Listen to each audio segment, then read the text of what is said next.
But thank you all so much for joining us for exploring the Blackstone River Valley National Historic Park. Along the Blackstone River, a number of enterprising colonists and their descendants started businesses that would change the course of history. Discover how large corporations grew out of small mill villages in the 19th century. While focusing on a few case studies in labor history, we're going to examine the beginnings of industry in the United States. And so we're going to learn about this National Historical Park with Park Ranger Allison Horrocks. I again want to thank the Friends of the Tewksbury Library and the other 35 partnering libraries for helping us spread the word about today's program. So all 120 of us or so who are watching live, let's give a big virtual round of applause to Allison for joining us this afternoon. And Allison, you can take it away. Thanks so much. No, thank you for having me. And I'm coming to you today from Rhode Island, so don't hold that against me, but it's wonderful to see so many folks from Massachusetts and from all over the country. So I'm going to dive right into my presentation. And as he mentioned at the beginning, I'd love to take your questions at the end. So I'm going to go ahead and share my screen, my presentation.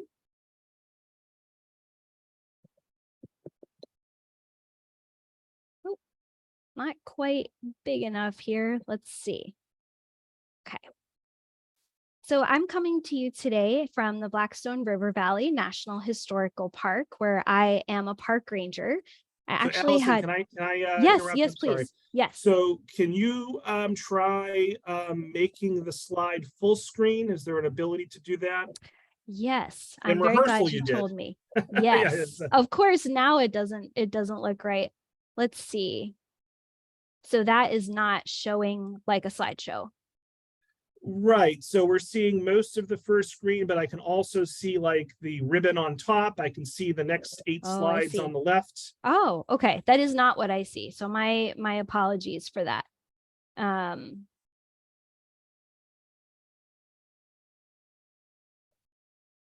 If you want, maybe unshare and then share again. I don't know if that's going to make a difference. Let me do that super briefly. Sorry about that, folks. That's okay. If we're going to have technical difficulties, it's good to have them at the beginning and work them out. It certainly is. You can practice and then. Okay. And Allison's trying to be fancy and use a Mac, so I know. That is actually part of my introduction. I was going to talk about why I am doing things a little bit differently than I typically would. So let's go ahead and do that. How's that working? That is perfect. That's full screen. Great job. Well, I didn't plan this, nor did I plan my work computer effectively breaking completely yesterday. But I did actually want to talk about that because the park that I am associated with, and I'll discuss the origins of the park and a lot of what we do, but one of the big things that we're concerned with in the Blackstone River Valley is people's relationships with technology and with machines. And as I was preparing this talk this week, I felt a bit betrayed by a machine that I use very frequently, which is my work computer, as well as now my personal computer. I can add to that. The machines that we use, how we interact with them, right? They are such a big part of our life. And we also have this very interesting relationship with the technology that defines us. Often we have no role in making it, and it can be very hard to fix it. It took 4 people to get a fan to fix my computer because I'm not allowed to open the back of it. It's not something that the technicians want you to be doing. And I'm always very curious about how the world has come to be the way that it is, how we get to share this experience during what might be your lunch hour. Where do lunch hours come from, right? So all these questions about technology and labor history, that's what I do every day as a park ranger at Blackstone River Valley.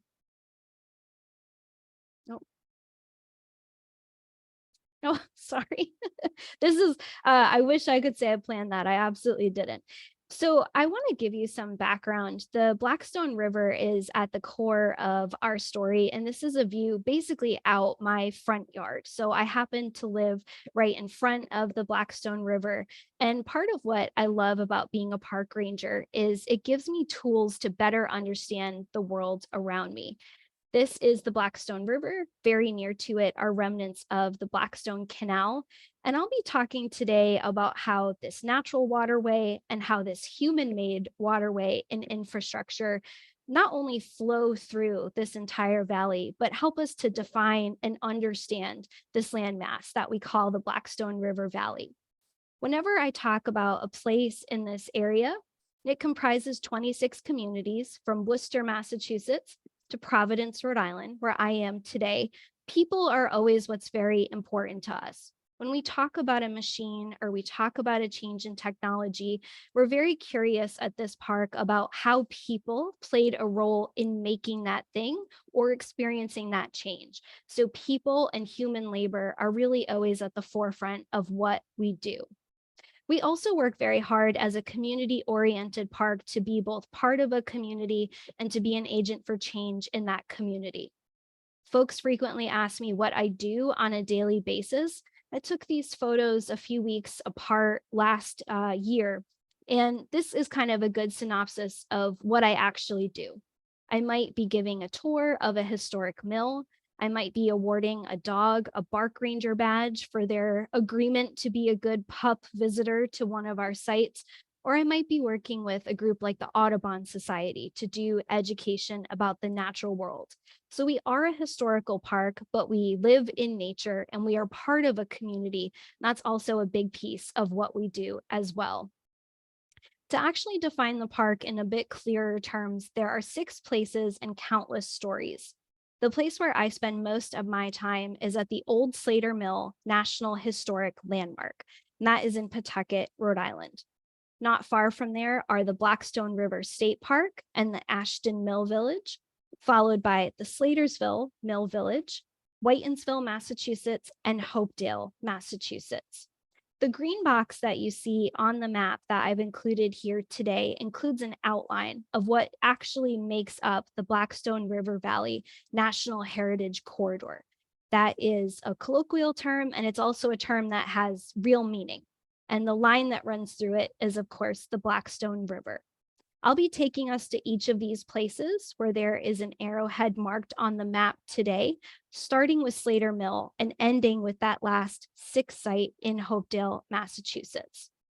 Where the park comes from is its larger category, which is the National Heritage Corridor. Over 30 years ago, the National Heritage Corridor was created largely as an economic driver or as part of an economic engine and plan for change in this area.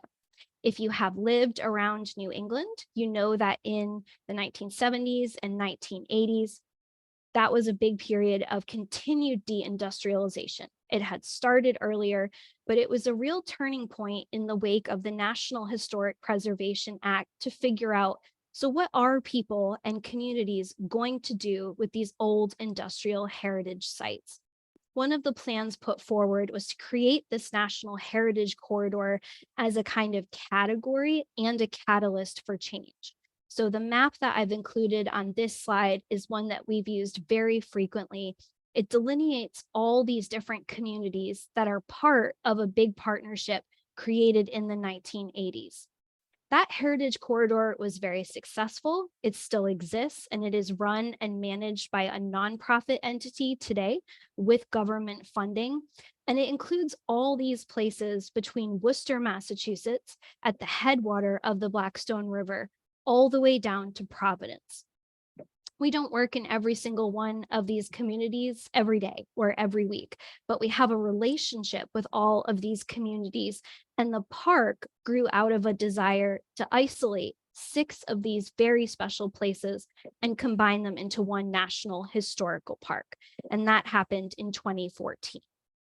Between 2014 and 2021, there was a lot of work at very high levels to determine, so what is this park actually going to be? What are we actually going to be doing? Where are the rangers going to be located? I was first hired by this park back in 2016, and the word we were using all the time was boundaries. We didn't yet have boundaries to the park. And that was a bit strange. That is unlike other parks where the boundary is really first and foremost in determining the land that the federal government is going to manage for people. We were working within the bounds of that heritage corridor and figuring out which sites we'd have an affiliation with and what would be given to the American people to protect under the auspices of the park. And this photograph shows the Secretary of the Department of the Interior with our representatives for the park areas signing into law the boundary that actually creates that park. Now, I mentioned that people are a very important part of our story, and I wanted to include people as much as possible. Powerful people like the ones that you saw on the previous slide, as well as ordinary people. And ordinary people are really our focus at Blackstone River Valley National Historical Park. We're concerned with the evolution of industry within that area, such as the one on the map that I showed you. And we're really interested in how people's lives were changed by particular actions that folks took along that Blackstone River. My office is located in Pawtucket, Rhode Island, so I am based out of the old Slater Mill National Historic Landmark. There is a stone building and a yellow mill building in this photograph right on top of the Blackstone River, and I spend a lot of my time in the stone building, which is an old machine shop. We are very fortunate that in March of 2021, the Old Slater Mill Association decided to give this entire property to the American people to be overseen and managed by the National Park Service. Pointing that out because it's the only thing that the Park Service owns and manages in that whole corridor.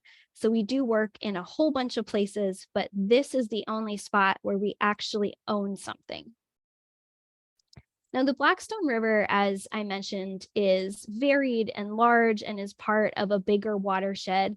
And across our 6 sites, we do a lot of interpretation about the river, technology, and people's relationship to that. On the previous slide, where we showed Slater Mill and that campus, there is a dam that directly abuts the old mill. And it was actually some natural qualities about the Blackstone River that first got people interested in developing industry in this area. A very large glacier carved out what we now call the Blackstone River Valley. For thousands of years, indigenous people referred to this body of water as Kittikuk. That was one of the names that the river had. Today, it's referred to as the Blackstone in honor of a colonist who came to the area in the 1600s. But for thousands of years, people made a living, people made a life alongside the Blackstone River, and it was part of a very healthy network of bodies of water. Where I am today, I'm right next to the Mashasik, which is another historic watershed. That was considered one of the healthiest kind of climates and ecosystems in this part of the world. Colonists start to see this asset and this resource very differently. They are interested in seeing and using the Blackstone River for its potential for water power. A river that had been very carefully managed by indigenous people for thousands of years had been able to support life so successfully because of a carefully maintained balance. The Nipmuc, Wampanoag, Narragansett, and others often turned to this river as a great source for fish. I mentioned this was part of a once very healthy watershed.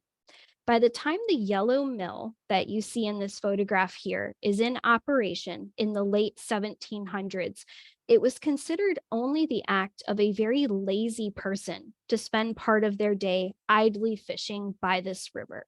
There is a tremendous change that happens in a fairly short period of time when we look at all of human history, where the river goes from being an amazing natural asset for life to being something that is primarily tapped for industry, for working in mills, and the very idea that you would go to this river as a place to simply enjoy fish and what nature can provide was almost a taboo by the time this mill was fully in operation.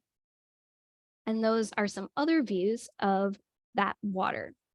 The Blackstone River drops over 400 feet across about 40 miles from where it starts in Worcester, Massachusetts. If you've been over by the Canal District, that is not far from the headwaters of the Blackstone River. And because it's situated in this beautiful valley, has lots of natural drops. It drops over and over, and it doesn't do that 438-foot drop all at once. Across that 43 or so miles, it drops repeatedly about 10 feet at a time. That made this really prime land for developing the idea of water-powered industry. And what I'm showing on this slide is a more contemporary dam, of which there are still many on the Blackstone River.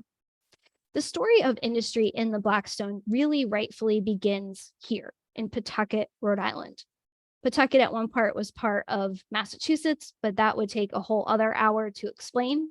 Today, it is part of Rhode Island, so we will talk about it that way. In this colonial area, starting in the mid-1600s, people who actually had been banished from other parts of Massachusetts had started to settle here to run forges and iron works, and that created a community of tool makers that would be very attractive to later investors. The visual that I have for you today is of naturally occurring falls and a drop that occurs right near the present-day site of Slater Mill. There is a beautiful drop that occurs naturally right at this part of the Blackstone River, and this area was chosen first by 17th century colonists to develop industry, and then by 18th century industrialists to build a mill. The water that drops, it creates a beautiful climate, a great setup to use water to generate power, to run machines, to run any number of operations. This is where our first kind of important big name figure enters the story. In the late 1700s, a man named Samuel Slater was training basically to become upper management in England. He grew up in a community where he happened to be adjacent to the latest, newest, best technology. At that time, a lot of people in England were investing their money into textiles. The English were set on colonizing different parts of the world to extract certain resources, whether that was tea, spices, or cotton. But locally, they were very interested in using their water power and their natural resources to extract labor, to run mills where people would operate machinery to make clothing. They had this entire global network of consumers and extractors, right? And on the eve of the American Revolution, that was a big debate, right? Should people living on this continent, in this part of the world, be forced to continue buying English goods? While that is happening, Samuel Slater is a boy. He is working in a mill, and he is learning how to teach other people how to run spinning frames, how to turn cotton that's been picked somewhere far away in the world into thread. Slater is going to develop the machine that I've pictured on this slide to the side of him. So this is Samuel Slater and his machine. Slater is going to come to the United States, and he is going to steal the technology that he has learned in England and break the agreement of his apprenticeship and decide that he wants to run his own mill. Here's the problem with that. He's 21 years old. He has no money, no contacts, and only his own word that he has worked in an English mill for the better part of a decade. He doesn't get very far right away. When he arrives in the port of New York, it's late in 1789, and he is not successful at networking right away. What he doesn't know is that there are people in Pawtucket and in Providence, Rhode Island, who are looking for just such a person to develop machinery with them. Those people include the investor Moses Brown of the famous Brown slave trading family and William Almy, among others. These are people who have the money, they have the access to the capital, and they are buying up land along the Blackstone River in a place where they believe they can run industry. When Slater ends up hearing about this venture, he connects with Moses Brown, who sends for him to come to Rhode Island from New York. Slater arrives in early 1790, and it takes about 3 years to get a full mill operation going. It takes 3 years because Slater has grown up in a fully fledged factory town in England. Bear in mind that England is at least 10 to 15 years ahead, so to speak, in the textiles kind of arms race. The English have kept their technology secretive, and they have told people like Samuel Slater that they are never to share how they've learned to make or operate machines outside of the country. Now, with the American Revolution, there's a separation. The colonists here, no longer set consumers, are now free citizens if they are free people. They are able to do as they wish. In Rhode Island, there's this strong desire to get local manufacturing going to further break away from that English pattern and that English system. Slater arrives at just the right time. On almost every tour that I give about Samuel Slater, I point out his age, the fact that he's 21 years old. He'd finished a 7-year apprenticeship back in England, and he was never going to be poor. He was basically being trained for upper management in a mill in Belper, England, pretty much the Silicon Valley of his day. That wasn't enough for him for whatever reason. He was driven to have more power and to make more money. And because he's coming right at that turning point where people are no longer thinking of themselves as part of an empire, but truly establishing American engineering and industry, he's coming at just the right time. This is the world that Slater comes from. He's coming from factories that have fully fledged machines, from big systems that are all fully operational. And he's arriving in Pawtucket, where he has to make everything from scratch with local craftspeople. And I want to point out a human dynamic that's going on. When Slater arrives, again, he's 21 years old. He's staying with local people. He's effectively living in taverns. And two of the wealthiest people in Providence are agreeing to be his business partner because they think he's their best shot at actually copying this English technology. He has to work with craftspeople who, on their own, have been trying to make copies of English textile machines for years and have failed. So it's kind of an interesting dynamic that he is stepping into. He knows that he needs to create systems for water power, actual machines that will process cotton into thread. And he knows that he needs to get people to buy that finished thread and weave it into cloth and contract with other people, other merchants, to get cotton to the mill. So it's like getting a whole world industry to come to this one small building. And he needs to tap into that river to make a system for water power. We at the mill have a recreation of one of the early water wheels. This is an older photograph. Ours is currently under restoration, but this is similar to what they would have run to actually make power inside the mill. So no electricity, of course, but as he gets the mill up and running from 1790 to 1793, there are stories that Slater would develop pretty significant chronic pain later in his life. And part of why he has that chronic pain is he was responsible for getting this wheel to physically start turning. The weight of water is what forces that wheel to turn and is really the core of that water power system. But it's New England. Often there would be ice or other issues with weather. And Slater reported that he single-handedly went outside in all manner of weather and worked this wheel to get it started pretty much 6 days a week for many years of his life. Now, this is similar to what the mill would have actually looked like when he got started. Basically a wooden box with plenty of windows for natural light and several doors, several entryways. This is the historic Moffett Mill, which is located in Lincoln, Rhode Island. It is part of the Heritage Corridor, but it is managed privately. I like to show this picture so you get an idea of what Slater actually started with. Now, we're very fortunate that we have drawings and we have renderings of all different stages of evolution of Slater's mill. We have the very basic box with some windows and some doorways. Only Slater would have held on to the key. And then we have this evolution into a much larger mill, including a mill that has a pretty now iconic bell tower where they would call the workers to and from work. That early box shape that we see here today in Pawtucket, I want you to imagine it as a very strange classroom. When Slater would have come into work starting in 1793, it's got all his machines operational. He has everything set up. All of his employees were under 14 years old. Slater did work with adult craftspeople, including recently freed African Americans in the community, but most of his employees were children around the age of 10. The ultimate preference was to hire young girls. They could be paid the least, but young boys were also hired quite frequently as well. Now, the next chapter of our story takes us out of Pawtucket and into what was considered a wilderness area of northern Rhode Island for many years. Slater arrives, as I mentioned, in 1789, and he has a much younger brother. His brother had stayed behind and also completed an apprenticeship with the mills, and he learns a whole new set of skills that, frankly, Samuel Slater doesn't have.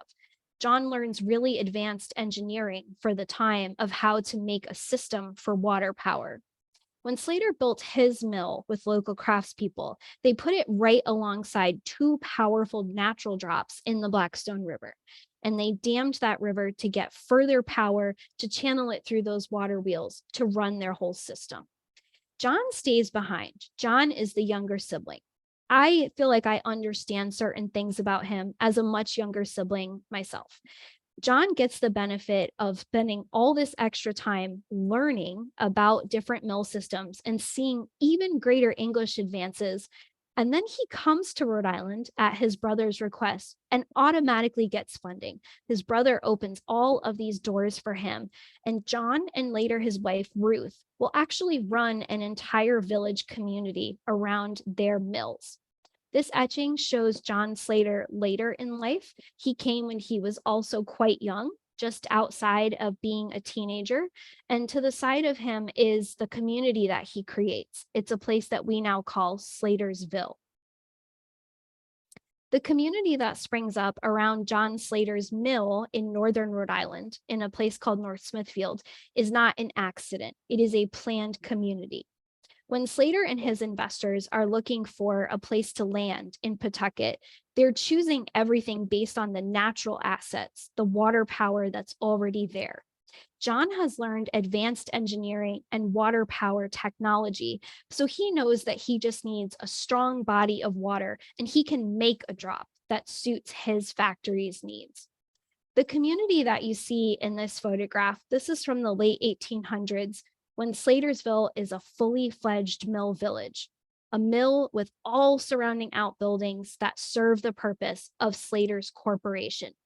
If you were to visit this community today, it actually still looks very similar, minus the trees.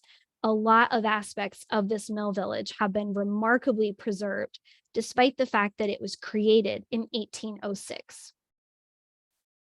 This is a close-up of one of the buildings. Again, if you were to visit Slatersville today, you would see these exact buildings, and the park does have an audio tour that you can take that will guide you right around the community. One of the core elements of the evolution that we go from Slater's Mill in Pawtucket to Slatersville in North Smithfield, Rhode Island, is the worker housing. And worker housing is a big part of our story. If you've been to a factory city such as Lowell, Massachusetts, created circa 1826, you see rows of boarding houses, either wood or brick, all designed for dormitory-style housing for workers. That is not what they did in northern Rhode Island and elsewhere in the Blackstone Valley. They recruited families to live in small duplexes, small box-shaped houses. The one on this slide is very typical of what Slaters had built for their workers in northern Rhode Island. Very simple duplex, either one front door or two front doors, and multiple families living under one roof.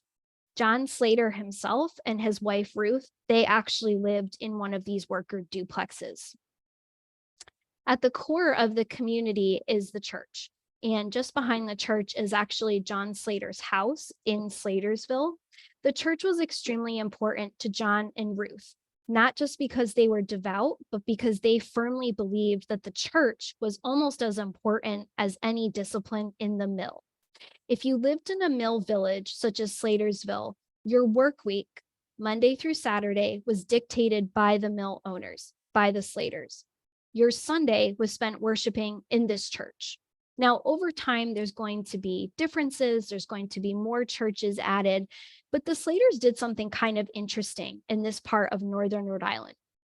This green that accompanies this Slatersville Common looks like just about every other old colonial community in Massachusetts, but that's weird for Rhode Island. Rhode Islanders left, or people who became Rhode Islanders, those colonists left Massachusetts to not make their church the center of their community. We have very few communities in Rhode Island that look like this, with a church and a green at the center and housing and a mill emanating out. The Slaters wanted their community to feel like a very traditional English mill village. That's exactly what they created.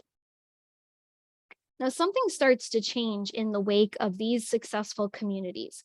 We have Slater's Experimental Mill, circa 1793, Slatersville, 1806, and after the War of 1812, we now have hundreds of mills springing up all along the Blackstone River. This inspires people to want to invest in the next thing, which is a canal. And this old woodcut shows a small canal boat traveling up, going towards a place called Millbury, Massachusetts. Remember, I mentioned that the Blackstone flows through a valley. Now, that's wonderful for industry because you have drops just about every 10 feet, 10 feet, just about every mile. Think of that same amount of changes of elevation, and then think about digging out the earth to make a consistent waterway that will go from Providence to Worcester. In a remarkably short period of time, 4 years, people hand dig out with very few elements for blasting a canal, a human-made waterway where they can start to move all of the stuff that they're making in these mills. The canal lasts for about 20 years before it is eclipsed by the coming of the train. And this is a wonderful shot because it actually shows a train coming towards us alongside the old Blackstone Canal. I'll talk a bit about what the canal is used for today, where it exists. That shot is one that we usually use to talk about the evolution of how mill villages get bigger. And I promise we're leaving Rhode Island really soon. After places like Slatersville, you see more and more investors wanting to make money in a way that is twofold. They want to run mills or factories, but more importantly, they want to run everything around workers' lives. So they want to invest in a company such as the mill that was located at this site in historic Ashton, Rhode Island, and they want to build all kinds of worker housing. The brick row houses that you see in this photograph are all pretty much identical. And if you were to leave this site in Blackstone River State Park and drive a few minutes in almost any direction, you'll see this over and over. Part of why our story in the Blackstone is significant is we're not talking about one spectacularly interesting event. We're talking about the creation of a pattern that's going to play out over and over repeatedly across first a corridor, an area of the United States, and eventually many parts of the world. From there, I want to take us to Whitinsville, Massachusetts, which is one of our park sites in the northern part of the Blackstone Valley. The Whitinsville site is not properly right on top of the Blackstone. It actually connects to a tributary of the Blackstone River. But part of why we're there is this site was once one of the largest creators of textile machinery in the world. It was home to a family business called the Whiten Machine Works. I mentioned that we have John and Samuel Slater, who are older and younger brothers. In Whitinsville, we have a slightly different dynamic. We have a family business that's built on marriage.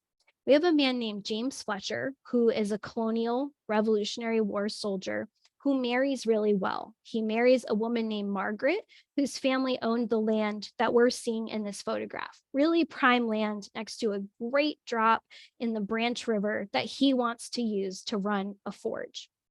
His daughter, a woman named Betsy, is also going to marry a soldier, and that soldier is named Paul Whiten. Mr. Whiten is going to have a lot of interest in developing industry with his father-in-law, who is running a forge. That forge does still exist today. It's located opposite the mill that I've shown in this slide. And together, these different generations of a family are going to create the Whiten Machine Works. That is one of the largest textile machine producers in the 1800s. When we started with Samuel Slater in the Valley in 1793, he was just trying to get child laborers to work a small series of machines that made thread. That is what really started off this evolution of people wanting to make more aspects of industry.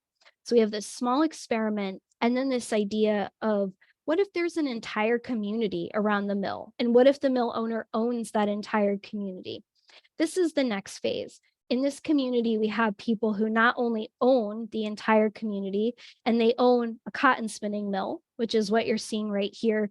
They own the company, later corporation, that makes all the machines for other nearby operations. So it's this constant kind of leveling up in complexity of industry. If you were to visit Whitensville today, we have yet another beautiful village green as seen on this map.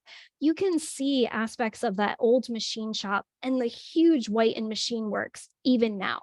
And we do have a guided tour that you can take by yourself if you choose to visit this community. Wanted to show you that water power and another kind of view of this. On the left side of this photograph, we have an old red brick mill. That was the start of this family business. And opposite, we have the Whiten Machine Works, which literally takes up basically an entire block. And that was this massive production center. Families like this, they kept business in the family. They married very strategically. They often married and connected with people who owned things like plantations in the American South, and they made sure that the investment stayed in the community and their own real estate and their own community institutions. That is a big part of the story that we tell when we do tours at places like this. Now, our last stop is a place called Hopedale, Massachusetts. Hopedale is also part of the Blackstone River Valley and also not directly on top of the Blackstone River. It is also on a tributary. But it's a fantastic example of how a small community enterprise turned into a company town. Hopedale, as you see on the sign here, is one of many places where you can still find heritage corridor signage. That signage will let you know that you're in the heritage corridor and will give you some guidance as to where to go around the community. We also have a self-guided audio tour on our app and on our website. Hopedale was actually founded as a radical commune in 1842. So again, this is our next kind of evolution in this story. Slatersville, 1806. These other communities growing up around the canal, 1820s, 1830s, the Whitens starting to get some affluence around that time. And people in the 1840s were often distraught. They had a whole millennial culture, not millennial like I'm a millennial being 35, but millennial like I think the world is going to end. It was a very distraught time for a lot of people. Folks such as Henry David Thoreau and others decided to pull out of modern society, sort of like hippies and people who would, fall out in later years. The folks who created Hopedale wanted a radical commune where all of their beliefs could coexist freely. They believed in ending slavery, women's rights, voting for all, and many other radical things. Two of the early members of that community were part of a family that had inherited patents on textile machinery. So they ran a small shop where they created parts for other machines. From that grew the massive complex that you see in the photograph on the right of this slide, this multi-million square foot corporation. As that business grew, a lot of those values of the early commune were dissolved, and it became a fully fledged company town, just like a place such as Pullman out in Illinois, or a site such as Fordlandia, run by the Henry Ford Company. Now, this is the factory vacant. This is not a place where they make things anymore. And very recently, this massive complex was demolished starting just 2 years ago. So it's in kind of the sunset of its life. People still paddle and they recreate all along the beautiful Mill River that's next to the factory, but it's gone. Obviously, I haven't talked a ton about the intervening years, about huge infrastructure projects such as this viaduct that really changed the Blackstone Valley.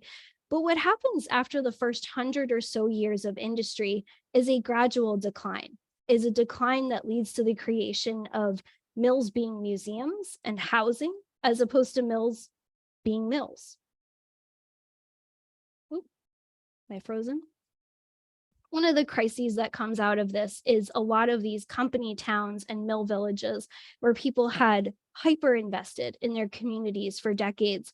The companies dissolve, the tax base dissolves, everything goes away, and people are left with a very dirty river that has been polluted now for many generations.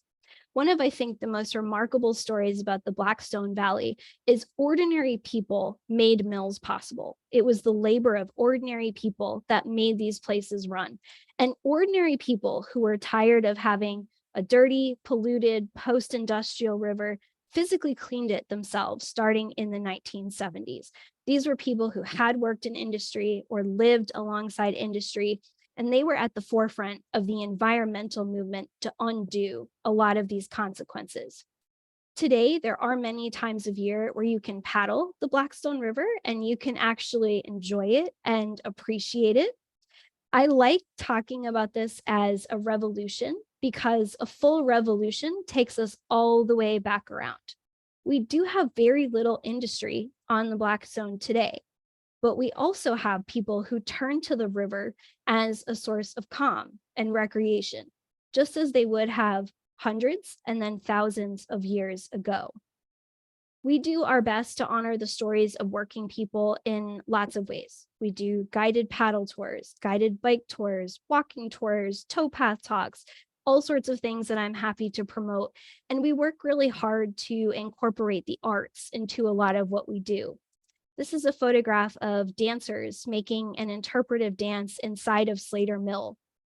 Totally contrary to the idea of what a factory is, where people stand mute at a machine and make the same thing over and over with no appreciation for their talent or skill. I really encourage you to come out and visit us. We would love to take you on a tour of one of these 6 places. And we do have special events that we think are particularly exciting. We are debuting a video about the first wage workers strike that happened in Pawtucket, Rhode Island, this upcoming weekend, April 22nd. And we will be reopening the mill after this warm winter for tours starting on May 11 and punctuating that opening with a special festival all about the first wage workers strike that happened in Pawtucket. Every Wednesday, we read special bike rides in the summer. We have Thursday night walking tours, and we do special commemorations all throughout the year. So I hope that you will look us up and follow us or find us, and I would love to see you in the Valley. But Allison, wonderful job. Really appreciate you taking the time. And let me spotlight you. So we're going to have some questions and comments now. We've got about 15 minutes or so.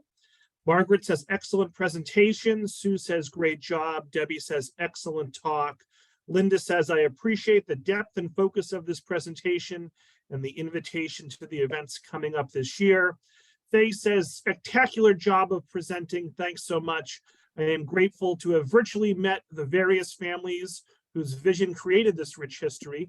Keep up the great work. Scott says, your presentation is very, very good. You are an excellent speaker and a credit to the Park Service.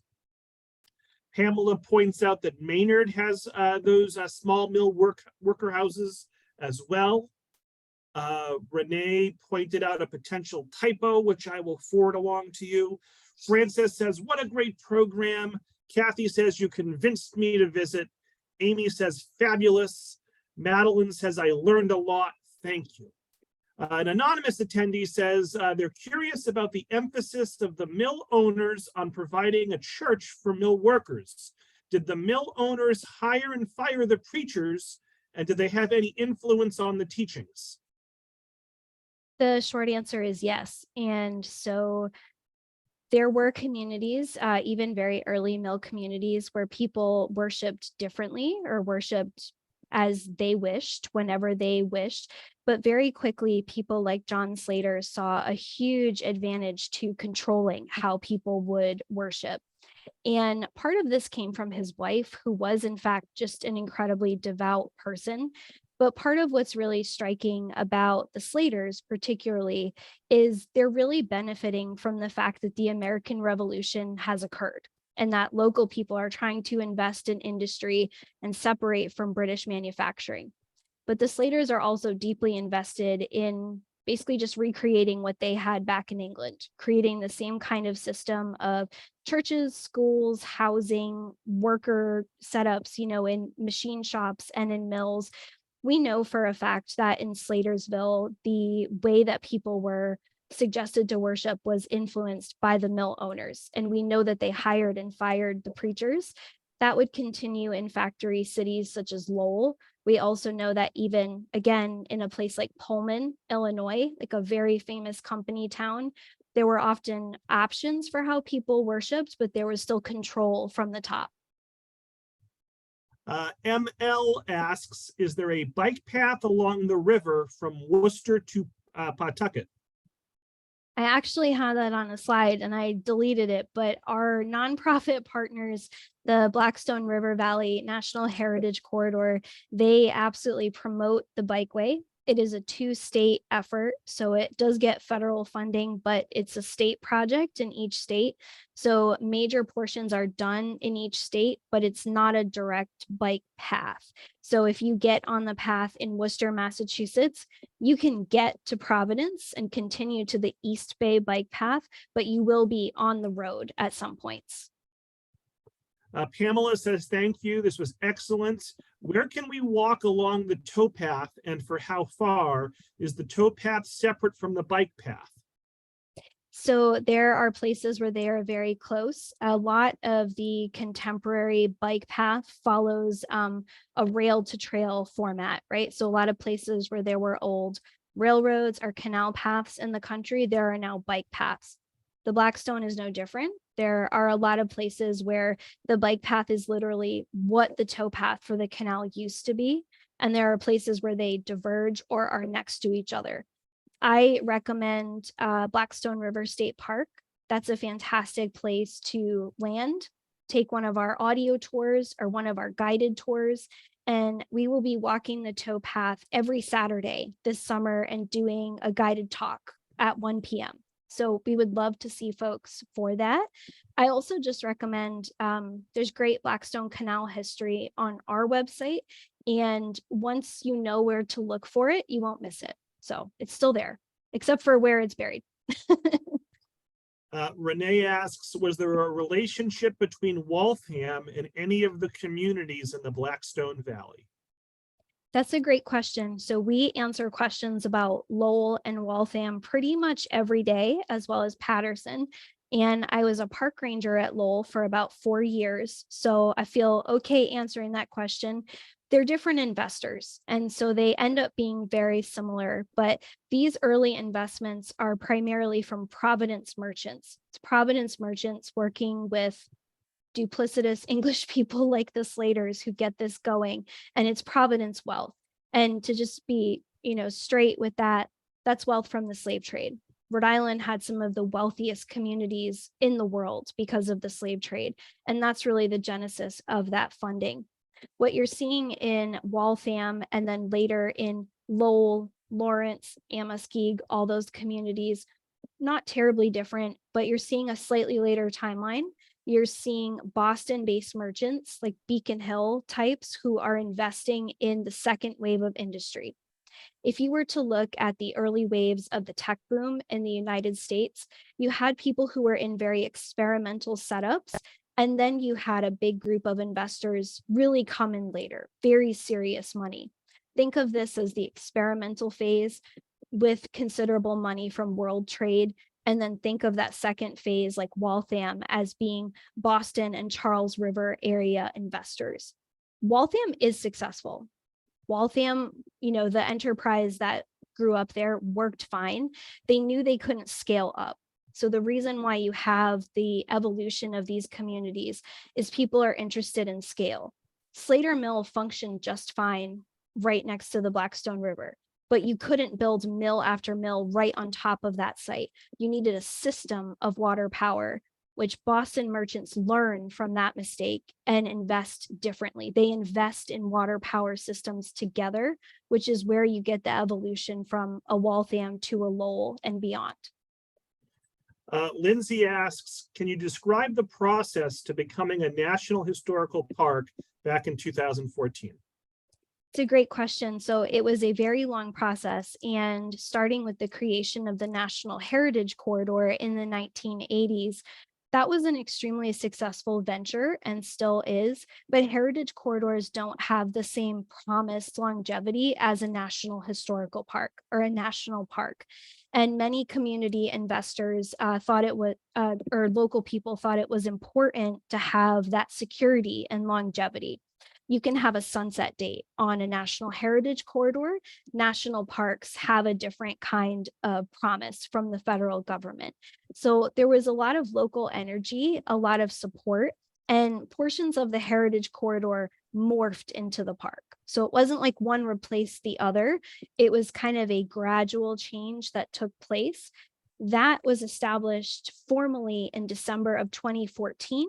It took about 7 years to get the secretary to actually firmly establish those boundaries in 2021. And that included soon after the acquisition of Slater Mill. Let's see here. I'm going to jump around a little bit, Allison. Yeah. So Pamela would like to know, were some of the people banished to this area Quakers? Great question. So I'm currently in Providence, Rhode Island, which I would not say was anti-Quaker, but Roger Williams, who created the colony here, right, and created the establishment after being pushed out of Massachusetts, really was not very fond of Quakers and actually debated them quite openly. The large Quaker settlement was in the southern part of the state, in a place called Aquidneck Island, what we would now think of as Newport and Middletown, Rhode Island today. So I wouldn't say no Quakers. There were Quakers in later days, particularly in the 1700s, places like Uxbridge, Massachusetts, as well as northern Rhode Island. But very early days, it wasn't like a magnet for Quakers, but there would be Quaker settlements here. And Renee asks, what were the roles in life of Africans, both enslaved and free? And what about any local indigenous people?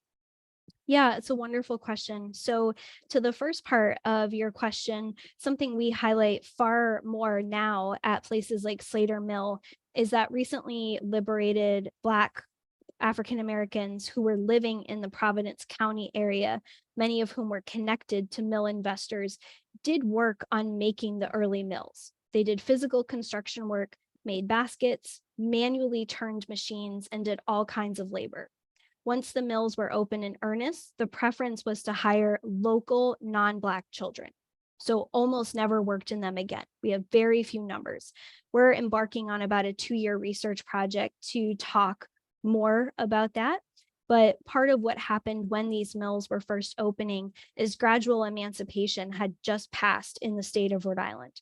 Rhode Island passes that in 1784, and there are still people enslaved until the 1840s. So it's a tremendously long period of time. The story that we tell most often is about the exclusion of Black laborers on the one hand, and the profit from products sold back to Black laborers. So Northbridge, the community I showed with the Whiten Machine Works, in that area, there was a huge population of people who made shoes just for enslaved African Americans, a large population of people who made cloth just for African Americans, and tools, including cotton pickers and scythes that were sold back to plantations. So that's probably our biggest story in terms of numbers. We work very closely with different Indigenous communities.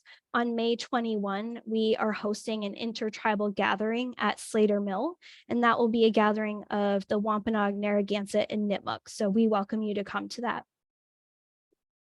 We're going to start to wind it down here, Allison. Marjorie says that this was a great talk. This area is on our date day list, and she plans on visiting in June. Madeline says, I learned a lot. Patricia says this was all new information to me. Congratulations on having all this knowledge. Suzanne says she enjoyed the presentation. It's a beautiful area. Lindsay says, great talk. Thank you. There's about a handful of questions in the chat, but I think I'm going to try to save those, Allison, Sure. and I will forward those to you. Allison, do you have any last words for the audience before we wrap up? No, just that I'm happy to take emails. I love when people follow up. It's my first _ last name at mps.gov. I'm always very happy to share that. Someone recognizes me from another park. Hi. I'm very happy to answer emails, and I love these other questions. I'm just seeing them about cleanups and things, but please feel free to reach out to me. I'm very happy to talk. So yeah, Allison, in the follow-up email I send later today, I'll include your email address and encourage people to reach out to you directly if they have any additional questions yeah, that we for didn't sure. get to. For sure. Feel free to type that into the chat if you want, but no worries. And folks, several folks have referenced Lowell. We're going to see Lowell in about 5 or 6 weeks. But next week, we're getting a visit from the Salem Maritime National Historic Site. That's a week from today, Wednesday, April 26th at 12 o'clock. So very much looking forward to that. So let's give Allison one last big virtual round of applause. Allison did a wonderful job as expected. I hope everyone enjoys the rest of their day, and I hope to see many of you next week. So thank you all and have a great day. Thanks again, Allison. Thank you very much. Have a good one. Thank you. Bye all.